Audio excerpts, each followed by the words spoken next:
कामचुकार केंद्रीय कर्मचाऱ्यांना दणका, काम करा नाहीतर वेतनवाढ नाही. 7व्या वेतन आयोगाची अधिसूचना जारी.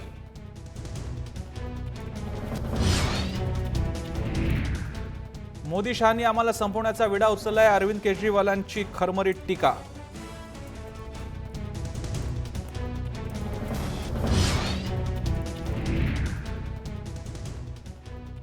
डी.वाय. पाटील शैक्षणिक संस्थेवर इन्कम टॅक्सची धाड. पिंपरीतल्या 4 संस्थांच्या कार्यालयांचा ताबा. कोल्हापुरातही छापे.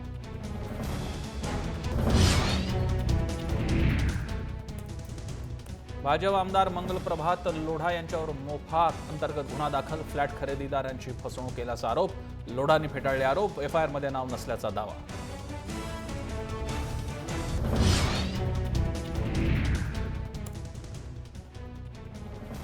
नो हेल्मेट नो पेट्रोल धोरणाला पेट्रोल पंप चालकांचा विरोध. पेट्रोल पंप चालकांवर गुन्हा दाखल केल्यास पेट्रोल खरेदी नाही. मुंबईतल्या बैठकीत निर्णय.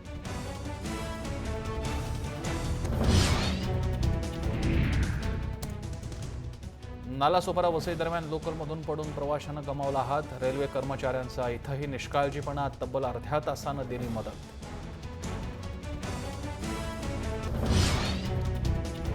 लग्नाच्या आमिषानं मुलीची फसवणूक करणाऱ्या तरुणाला भूमाता ब्रिगेडचा हिसका. तृप्ती देसाईंनी पुण्यात भर रस्त्यात चोपलं तरुणाला. तरुण पोलिसांच्या ताब्यात.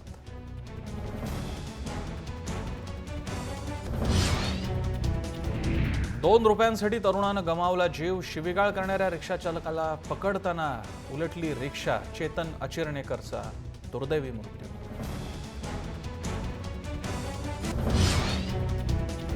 डोपिंग प्रकरणी नवी धक्कादायक माहिती. नरसिंग यादवच्या खाण्यात उत्तेजक द्रव्य मिसळल्याचा संशय. नरसिंगची पोलिसांकडे तक्रार.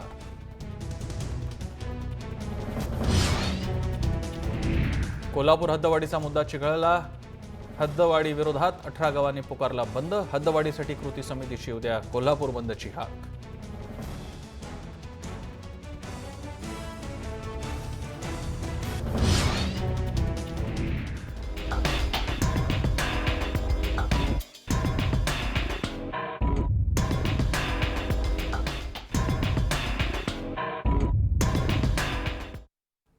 नमस्कार, मी प्रसन्न जोशी. आपण पाहताय लक्षवेधी.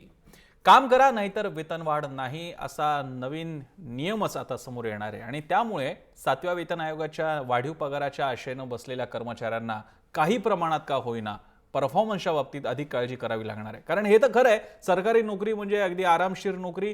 तुमची बदली झाली तरी सुद्धा ती बढतीवरच होते किंवा तुम्हाला नोकरीवरनं काढलं जाऊ शकत नाही, हे तर नक्की असतं. बाकीचे बेनिफिट्स असतातच. आता कामाचे तास, वाढीव सुट्ट्या, या सगळ्या गोष्टी असताना परफॉर्मन्सच्या बाबतीत कोणीच बोलत नव्हतं. आणि तोच मुद्दा नेमका आता 7व्या वेतन आयोगानंतर उपस्थित झालेला आहे. आणि त्याचमुळे काम करा, जर का कामचुकार असाल तर वेतनवाढ सुद्धा मिळणार नाही अशी अधिसूचना 7व्या वेतन आयोगानं जारी केली. आणि त्यामुळे कामचुकार केंद्रीय कर्मचाऱ्यांना चांगलाच दणका मिळाला. आणि तोच आपल्या चर्चेचा विषय आहे.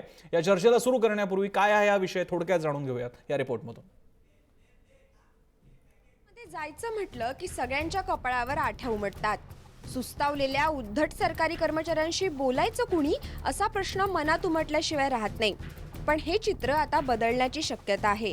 कारण कामचुकार कर्मचाऱ्यांना चाप लावण्याची उपाययोजना 7व्या वेतन आयोगात करण्यात आली आहे. 7व्या वेतन आयोगाच्या शिफारशी लागू करण्यासाठी केंद्र सरकारनं अधिसूचना जारी करतानाच कामचुकार कर्मचाऱ्यांना दणका दिलाय. कर्तव्यात कसूर करणाऱ्या कर्मचाऱ्यांना वार्षिक वेतनवाढ न देण्याचा निर्णय सरकारनं घेतलाय. यामागे कारणही तसंच आहे. काळोखात बढती आणि पगारवाढ मिळणारच असं बाबूंनी गृहीतच धरलं हे सरकारच्या लक्षात आलं. त्यामुळेच कर्मचाऱ्यांच्या कामाच्या मूल्यमापनाची वर्षानुवर्षांची पद्धत आता बदलणार आहे. यानुसार बढती आणि वेतनवाढीसाठी सध्याची 10, 20 आणि 30 वर्षांची कालमर्यादा कायम राहील.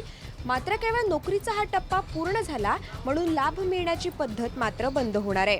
नव्या पद्धतीनुसार बढती आणि वेतनवाढीसाठी गुडऐवजी व्हेरी गुड हा शेरा मिळवावा लागणार आहे.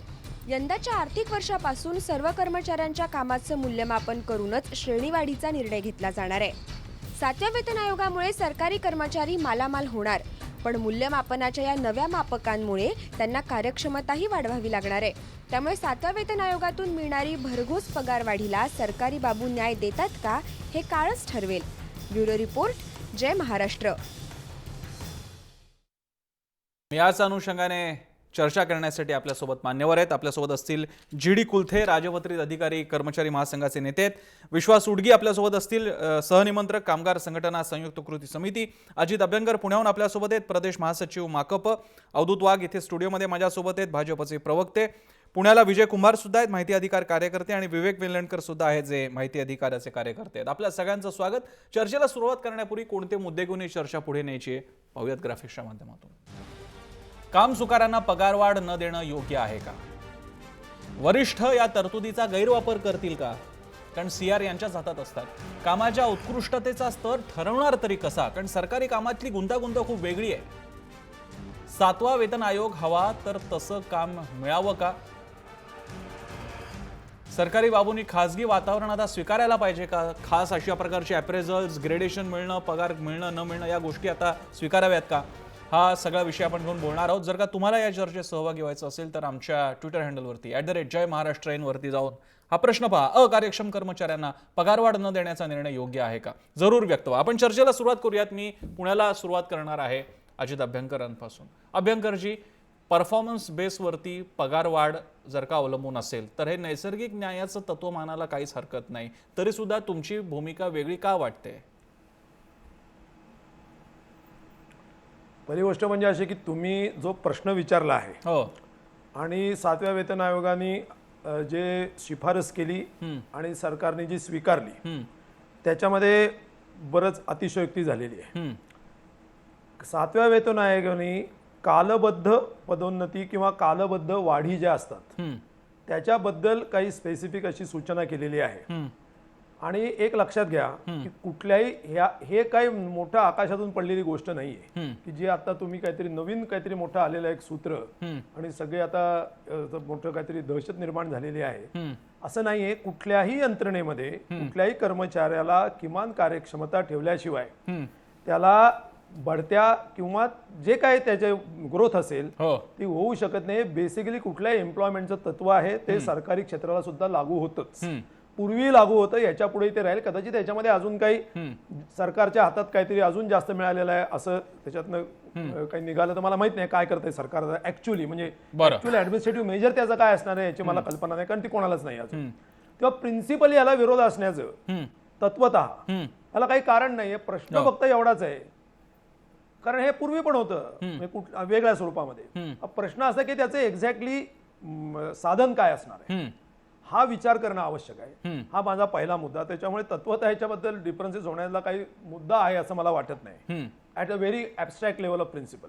पण दुसरा मुद्दा मला जो महत्वाचा वाटतो त्याच्याबद्दल तुम्ही चर्चा करायला पाहिजे पण तुम्ही करत नाही आहात. ती अशी की या 7व्या वेतन आयोगाने जे काही आता सरकारी कर्मचाऱ्यांची वय जर तुम्ही घेतलीत तर 30% सरकारी कर्मचारी हे 50 ते 60 या वयोगटातले आहेत. 7 लाख सेंट्रल गव्हर्नमेंटमध्ये व्हेकन्सीज आहेत, म्हणजे साधारण 20%, 18% व्हेकन्सीज आहेत. बरं. आता जे साधारण 20% व्हेकन्सीज वरती 29% 50 ते 60 वयोगटामध्ये ज्यांची वयो आहेत आणि गेले 10-20 वर्ष रिक्रुटमेंट बऱ्याच डिपार्टमेंट्समध्ये झालेल्या नाहीत. अशा ठिकाणी सरकारी कर्मचाऱ्यांच्या बळाशिवाय आपण त्यांना काही सरकारी कर्मचारी बाबू त्यांचे चेहरे व्यवस्थेचा कुठचाही विचार न करता ब्लाइंडली आपण म्हणू शकतो. परंतु या स्टॅटिस्टिक्स सहित जर आपण चर्चा केली तर ती जास्त 3 डायमेन्शनल होईल आणि केवळ जर्नलिस्टिक सुपरफिशियलिझम त्याच्यामध्ये येणार नाही असं मला वाटतं.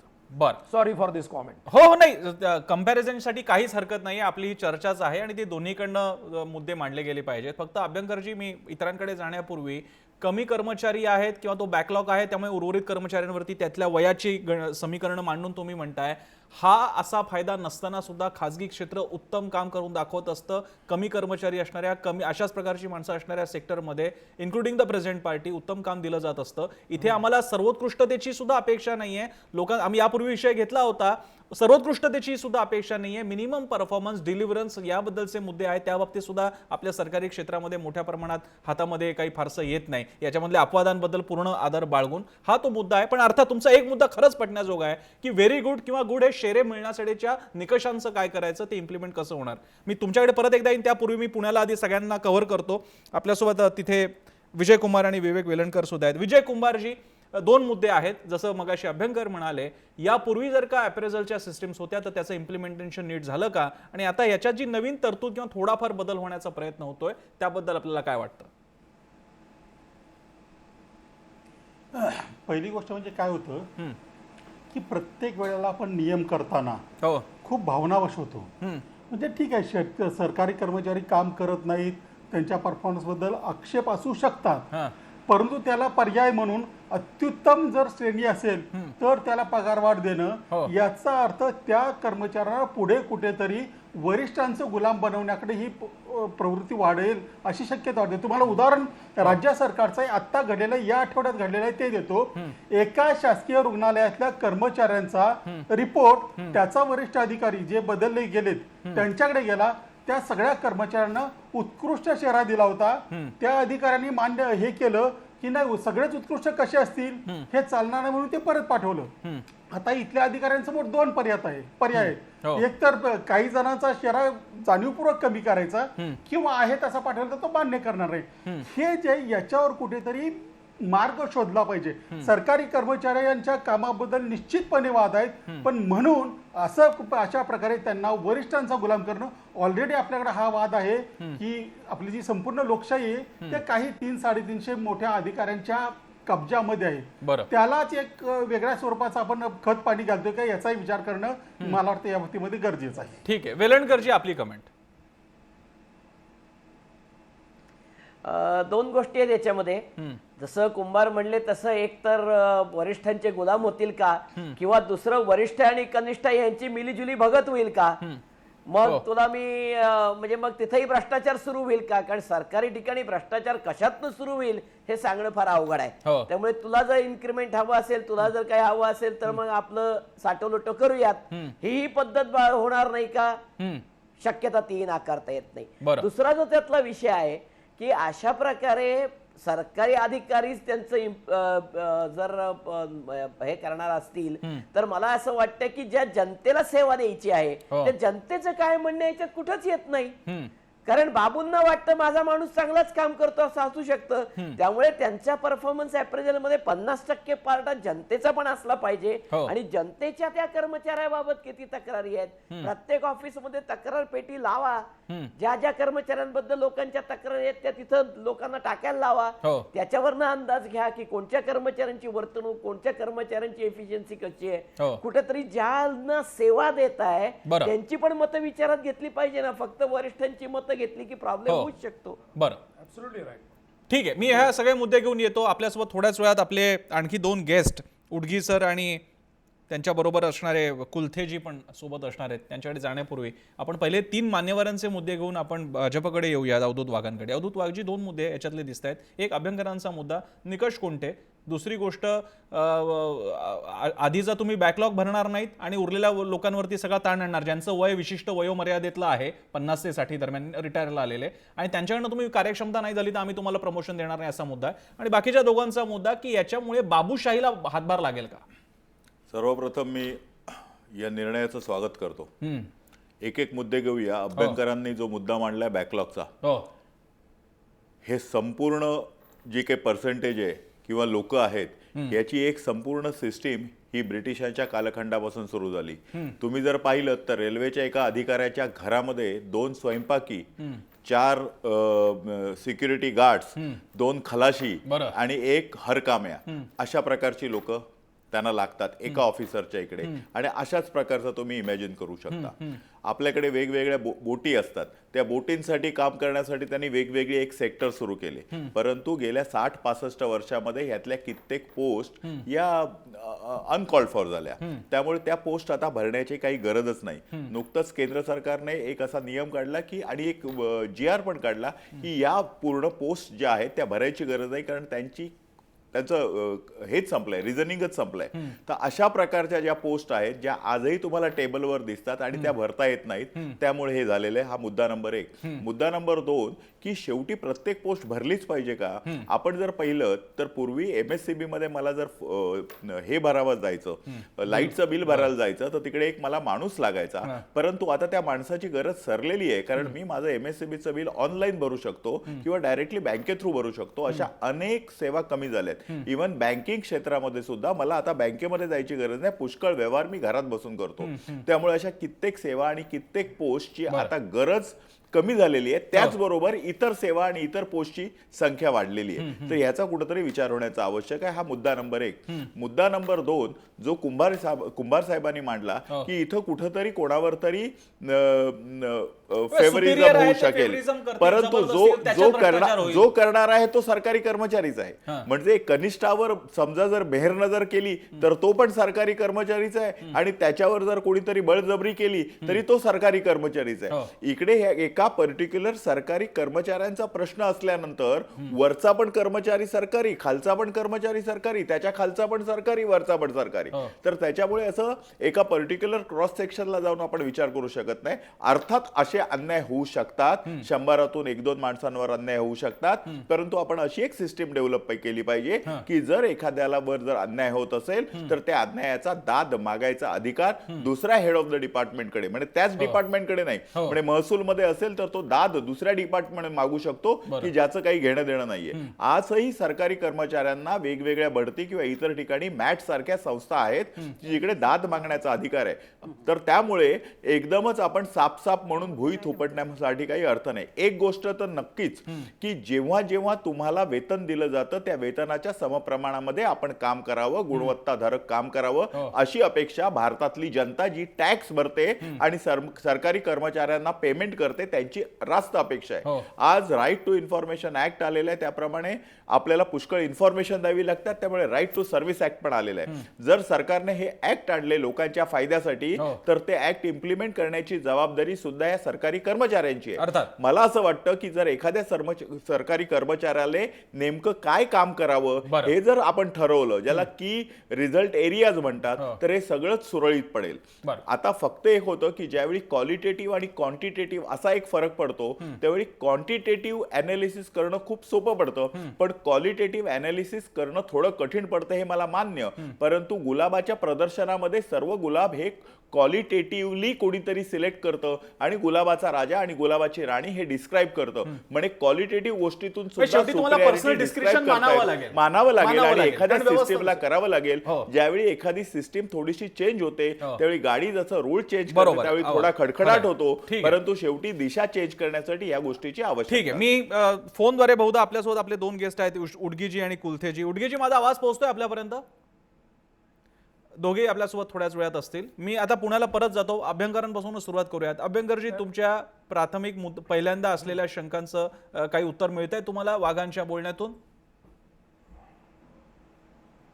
उत्तर मिळत नाहीये, नवीन प्रश्न निर्माण झालेत, पण मला शब्दाला शब्द जुळवायचा नाही. मी काही ऍडिशनल माहिती देतो. बरं. आंतरराष्ट्रीय स्टॅटिस्टिक्स देतो. मग अशी ते म्हणाले की पोस्ट काय सगळ्या भरण्याची गरज नाही, ते कशाच्या आधारावर मला माहिती नाही. त्यांनी एक काहीतरी उदाहरण दिलं. इथं ऍडमिनिस्ट्रेटिव्ह पोस्ट या कुठल्या असाव्यात नसाव्यात त्याच्यासाठी कमिशन्स असतात, त्याचे अभ्यास असतात आणि त्याच्यानंतर त्या पोस्ट सँक्शन पोस्ट म्हणून डिक्लेअर होतात. त्या जुन्या ब्रिटिशांच्या काळातल्या पोस्ट अशाच अजून चालू आहेत. इथे कशा आधाराने म्हणतात मला माहित नाही, पण असो ते जरी काही असलं तरी मी एवढं स्टॅटिस्टिक्स सांगतो तुम्हाला आता की आंतरराष्ट्रीय तुलना करतो. बरं. विकसित देश जे आहेत की जे अत्यंत खडखडीत विकसित त्याच्यावर कोणाची दुमत नाही. आता अमेरिका आहे, ब्रिटन आहे, जर्मनी आहे, फ्रान्स आहे, अशाच प्रकारचे सगळे देश. यांच्यामध्ये सरकारी कर्मचाऱ्यांचं लोकसंख्येशी असलेलं प्रमाण सगळ्या राज्य केंद्र सगळे धरून हे भारताच्या 6 पट आहे. 6 पट. म्हणजे फॉर 100 पॉप्युलेशन असेल तर किती सरकारी कर्मचारी असतात. आता असं जर असेल तर ते देश मॅनपॉवर कमीत कमी वापरतात, एफिशियंटली वापरतात, ह्याच्याबद्दल तर तुमचंही दुमत होणार नाही आणि त्यांचं तर अजिबातच होणार नाही. पण अशा ठिकाणी सरकारी कर्मचाऱ्यांचं प्रमाण जास्ती आहे. मी टक्केवारीबद्दल बोलतोय, कृपया मी संख्येबद्दल फक्त बोलत नाहीये, लक्षात घ्या. म्हणजे मग तिथली सरकार काय पैसे उधळतात सरकारी कर्मचाऱ्यांच्या वरती आणि असं वर्षानुवर्ष आहे. मग तिथे काय होतं नेमकं, तर थोडा विचार करावा की आपल्या इथे सरकार, आता एक उदाहरण देतो. Central board of direct taxes हे इन्कम टॅक्स, ज्याचा तुम्ही मगाशी बातम्यांमध्ये उल्लेख केला, त्यांच्या डिपार्टमेंटमध्ये 40% जागा भरलेल्या नाहीत, म्हणजे रिकाम्या आहेत. आता 40% जिथे रिकाम्या पोस्ट आहेत तिथं काय टॅक्स कलेक्शन होणार आहे? इन्कम टॅक्स वरती एक धाड पडली पण 50 झाडी का पडल्या नाहीत याचा पण कधीतरी बातमी आपण करण्याची गरज आहे. बरं. का होत नाही याचं कारण आपण सरकारी यंत्रणा ही केवळ त्याचा एक्सपेंडिचर पॅटर्न म्हणून बघतोय. आणि भारतामध्ये सरकारी खजिन्यावरती सरकारी कर्मचाऱ्यांचा वेतनाचा अतिरिक्त ताण आहे हा भ्रम आहे. हे इंटरनॅशनल कंपॅरिझन करून मी इथं सिद्ध करून देऊ शकतो, पण तो एक फार मोठा बोलण्याचा विषय होईल.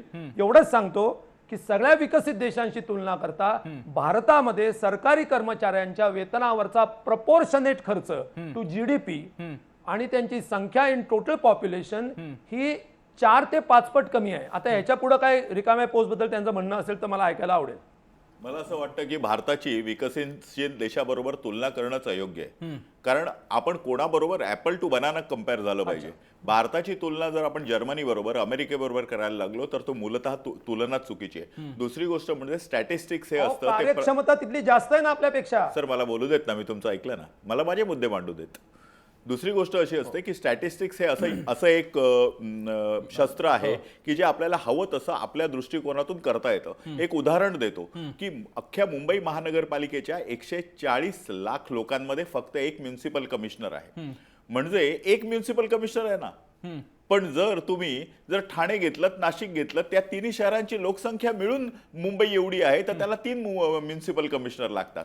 तर शेवटी ज्यावेळी तुमची जी सिस्टीम असते त्या सिस्टीम प्रमाणे काम होतं. आता जर सरकारी कर्मचाऱ्यांची डेफिनेशन जर करायची ठरवली तर तुम्ही MTNL, BHEL, HPCL, BPCL मध्ये काम करणाऱ्या लोकांना तुम्ही सरकारी कर्मचारी म्हणायचं की नाही म्हणायचं हा पण एक वादाचा मुद्दा ठरतो. Because they are registered under companies act 1946. आता जर कंपनीज ऍक्ट प्रमाणे झाले आणि ती अंडरटेकिंग कंपनी असली तर त्याला सरकारी कर्मचारी म्हणायचं का? स्टेट बँक ऑफ इंडिया मधल्या लोकांना सरकारी कर्मचारी म्हणायचं का? कारण स्टेट बँक ऑफ इंडियाचा शेअर मी आज विकत घेऊ शकतो.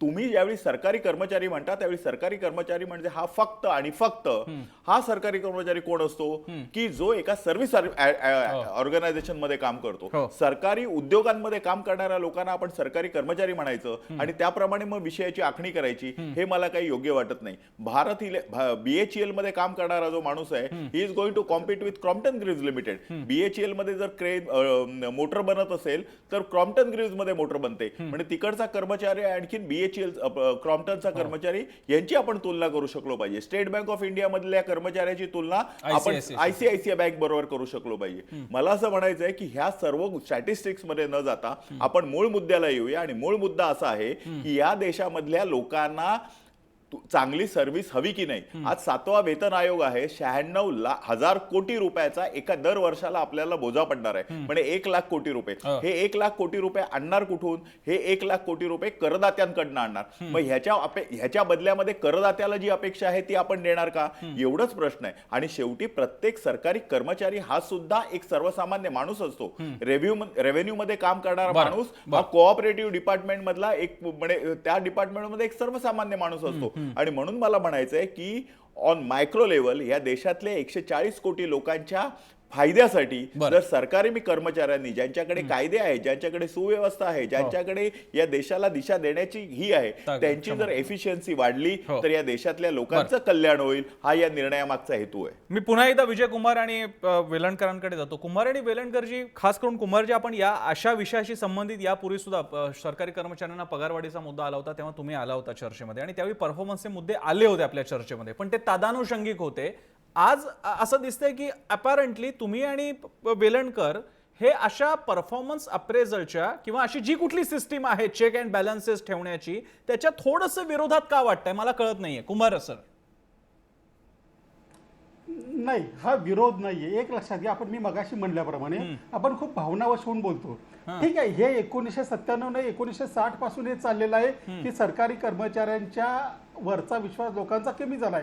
97ला तर सगळ्या मुख्य सचिवांच्या परिषदेत सगळ्यांनी मान्य केलंय, मुख्य सचिवांनी, की आपल्यावरचा लोकांचा विश्वास उडलाय. हा भाग आला इदा ठेवला तरी प्रत्येक वेळेला कायदे नियम करताना आपण भावनावश होतो. म्हणजे एखादा कायदा कुटुंबाच्या बाबतीत करायचा झाला तर इतका टोकाचा करतो की त्याचाही गैरवापर करायला सुरुवात होते. असं होऊ नये, इथं एक याची भावना त्या मागची आहे. म्हणजे प्रत्येक वेळा विरोध करणं म्हणजे चांगलं बोलणं असं नाही. म्हणजे जसं मगाशी वाघ म्हणाले की माणसाप्रमाणे ती सिस्टीम बदलेल. डिस्क्रिप्शन असतं, पण ते डिस्क्रिप्शन कसं वापरायचं याच्या संदर्भात आपले कुठलेही नाही पण नियम कुमारजी नाही. इथे एक गमत त्या अशी होते, कर्मचाऱ्याचा वेलणकर पण मगाशी गोपनीय वेलणकर की रिपोर्ट तुम्ही स्वतःच एक- म्हणालात की एक मिनिट. बाबूशाही इकडे वाढू शकते, पण वेलणकर मग माझा प्रश्न असा आहे, जनलोकपाल आला तर तो पंतप्रधानाला सरपास करेल, पब्लिक एम्बुड्समन आला की तिकडच्या ऑफिशियल जी कुठली ऑफिसर्स असतील त्यांना तो सरपास करेल, मग तशी तर भीती पंतप्रधानाबद्दल पण आहे. आजच नरेंद्र मोदींना तर हिटलरची पण तुलना केली जाते. म्हणजे आपल्याला कोणीच नकोय का? कुठेतरी तुम्हाला डिस्क्रिशनरी पॉवर मानावी लागेल, कुठेतरी तुम्हाला त्या व्यक्तीवरती विश्वास ठेवावाच लागणार आहे वेलणकरजी. मग तुम्हाला चेक्स अँड बॅलन्सेस ठेवणार कसे आपण? नाही, अगदी बरोबर आहे. चेक्स अँड बॅलन्सेस हे असलेच पाहिजेत, हां. याच्याबद्दल डाऊट असूच शकत नाही. हां. पण चेक्स अँड बॅलन्सेस आणताना सुद्धा आपण रोगापेक्षा औषध भयंकर करत नाही ना, हेही पाहिलं पाहिजे. म्हणजे मगाशी तुमच्या बातम्यांमध्ये जी बातमी दाखवत होते, हो. आमच्या परिवहन मंत्र्यांनी एक परिपत्रक हो. काढलं, लोकांनी हेल्मेट आणलं नाही तर पेट्रोल द्यायचं हो, नाही. हो. म्हणजे अशा प्रकारच्या परिपत्रकातनं हेल्मेट सक्ती लागू होईल असा जसा एक भ्रम किंवा बालिशपणा आहे, तसा अशा प्रकारे जर लोकांना आपण तुमचं परफॉर्मन्स चांगला नसेल तर इन्क्रिमेंट देणार नाही, हो. असे जर काही नियम करायला लागलो हां. तर मगाशी सांगितलं तसं एक तर मिलीजुली भगत करून ते लोक पुढे जायचा प्रयत्न करतील, किंवा काही लोक म्हणतील जाऊ दे मर्दे तुमचं इन्क्रिमेंट, मी 2 पैसे जास्ती खाईन उद्यापासून, हां. जा नाही करत काम, तुम्ही माझं काय वाकडे करणार, पगारच नाही वाढवणार ना फक्त, अरे माझा रेट 500 रुपयाचा आहे तो 700 रुपये करीन. हां. त्याचे फटके जनतेला बसणार आहेत, लक्षात घ्या.